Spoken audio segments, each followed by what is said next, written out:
As recovery efforts following the devastating effects of Hurricane Helene continue throughout portions of the Southeast, the Biden-Harris administration is now drawing fire for the federal response to that disaster. In fact, just last week, Department of Homeland Security Secretary Alejandro Mayorkas, he said that FEMA, which of course he oversees, may lack the funding that they need for this hurricane season. Meanwhile, the White House Press Secretary Karine Jean-Pierre insists that disaster relief funds come from a portion of FEMA's budget that is different from where the Biden-Harris administration spent a reported $1.4 billion on the border in recent years. So the obvious question that many are asking right now is this: is FEMA being mismanaged? It's a great question. And joining me now to help make sense of the situation is Congressman Tim Burchett. He serves on several committees, including the Foreign Affairs, the Oversight Committee, and Transportation. He is coming to us from the 2nd Congressional District of the great state of Tennessee. Congressman Burchett, welcome back to Washington Watch. Always great to have you, my friend. Thank you, brother. It's always good to be here. Okay. Boy, Tennessee, your home state, it was hit pretty hard. There's a lot of rumors of and accusations. There's of misinformation swirling around. Give us the latest. What's happening there in Tennessee? Well, Upper East, pretty much the area that I represent, was not really hit that hard. Heavy rains. Diane Harshberger's was devastated, actually. The big rains came out of 20 or 30 inches of rain in a short amount of time, came out of North Carolina. And of course, it came through those hollers down to the mountain, and it just wiped those. It just, increased in volume and just wiped those areas out. And of course, the FEMA has not produced, really. They have a budget of $40 billion. You've seen they have $6 or $7 billion that they still have available for I guess for some sort of disaster relief that they haven't accessed. And yet the people of this area have received $4 million. I talked to a sheriff yesterday in one of the areas I don't represent, but he was very blunt in his explanation. He said, yeah, we heard from FEMA. He said, Tim, we heard from FEMA a few days back. They did some sort of survey, and we haven't seen them since. And that's sort of what you're seeing. Samaritan's Purse and all these other groups are up there on the ground. FEMA is still staying at some $300 a night motel if they're even in the area. And I think Governor DeSantis really is showing the way it's supposed to be done. We ought to do like we ought to do the Department of Education. We ought to disband them and send that money to the states so they would know it's not a one size fits all. Let your, like in Tennessee, our National Guard, 401 of them are on the ground up there. We ought to be up there with them with the helicopters and providing the aid and taking care of people. But instead, you've got a bureaucracy out of Washington that is clearly clueless. And all they do is want more money. They rob from that to give to illegals. That money should have been for Americans. And, and then when Kamala Harris says she's going to have $750, you have people that have clearly been turned down, that have lost everything. A lady was offered $300. It's a nightmare of what's going on. It just shows you how out of touch Washington, D.C. is with America. It really is, and sad to say. And of course, you only can connect dots from what you see, and perhaps some of those dots being connected are inaccurate. But there is a lot of appearance that much of this, at least, is politically driven, and I mean, shameful if that is the case. But I want to get back to FEMA, but before I go there, let me just the images coming out are heartbreaking. How would you best describe the situation to those of us who are not on the ground there?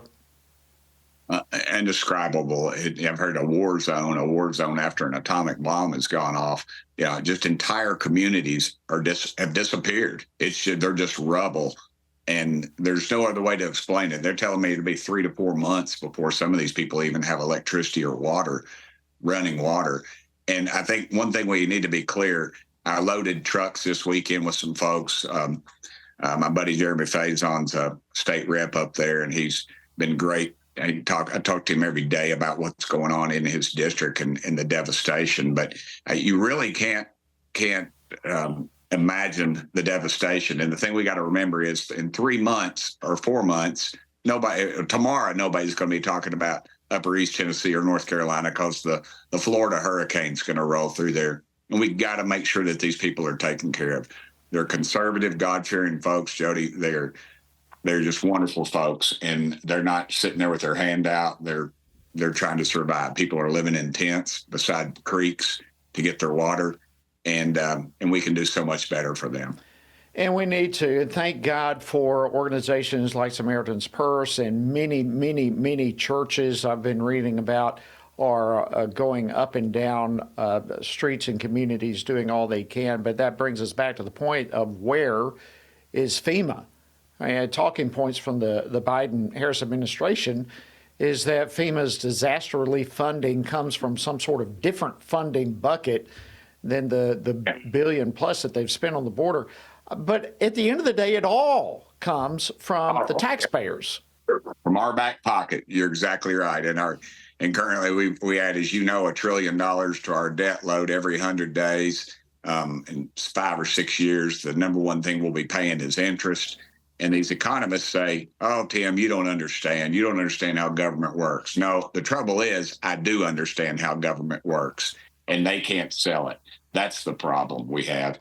And, I was at a luncheon today, and I was talking about some of my friends across the aisle who are Marxist left-wingers, and that actually believe that stuff. But what the people I was most angry with are the so-called Republicans that continue this reckless spending, these policies. We passed a CR that the FEMA budget was in. But guess what? All that other garbage was too. We ought to have single item voting. We ought to vote on single items when we vote budgetary items. That's why everybody would have to get up and explain what their bill is and what it's for.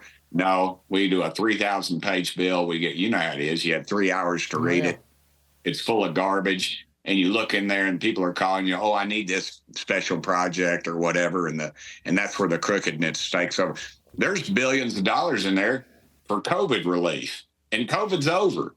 But where does that money go? And I submit to you that there's billions of other dollars that are unaccounted for in programs that no longer exist. They just go down some black hole.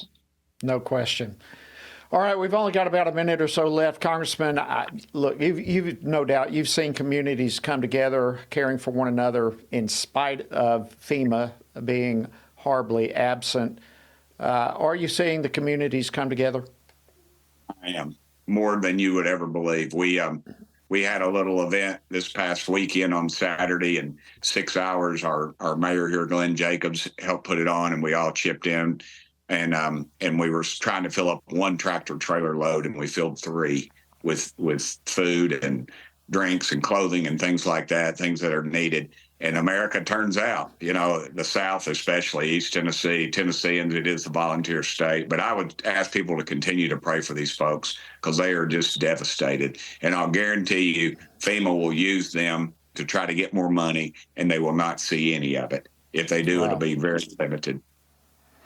Well, we do thank God for the American spirit that still exists. I know my former congressional district in Georgia had been just private citizens flying back and forth, taking as much supplies as they can.